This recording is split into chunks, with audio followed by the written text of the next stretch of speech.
Where's the drums?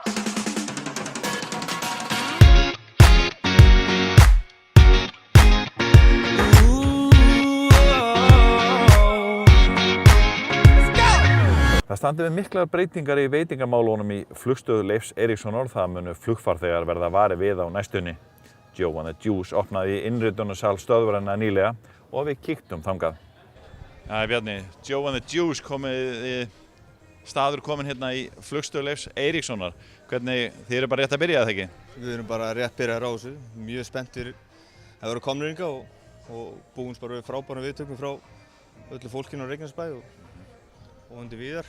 Þið ætlaði að selja öllum útlendingunum kaffi og djúsa og samlokur? Já, allan pakkan og selja hann líka bara góða upplifun og frábært konsept og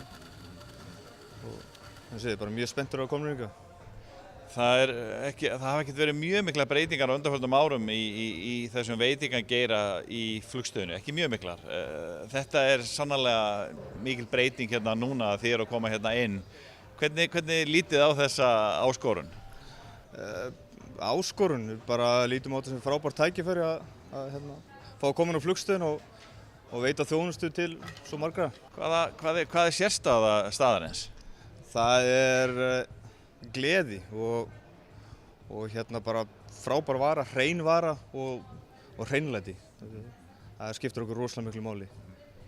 Svona með við nafni þá gerir maður sér í hugalöndu að þetta séu mikið drykkir eða er þið með eitthvað annað? Við erum með samlokur, en þetta er flest allt drykkir. Við erum með djúsa og shakea og við erum með kaffi og svo eins og samlokurnar. Og eru þið starfsmenni kallaðir djúsarar? Við erum kallaðir juice bags. Það er málið sko. Og þið ætla að opna upp upp á annarra hæðinni líka, inn í flugstöðinni? Já, heldur betur. Við ætlum að stefna að vera að opna í enda mars, vonandi fyrr. Bara býðum spenntur til líka. Það er gríðarlegu fjöldi, það er þúsundir starfsmanna hérna í flugstöðinni, þannig að þeir eflaust fagna þessari nýjung í veitingaflórunni að geta fengið sér að borða hérna.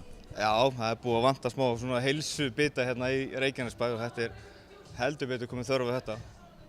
Haldið þið dragi jafnvel fólk úr bæjarfélaginu hérna upp í flugstöð? Ég trúi ekki öðru. Það hlýtur að geta komið og kíkt aðeins á okkur, allan að smakkað.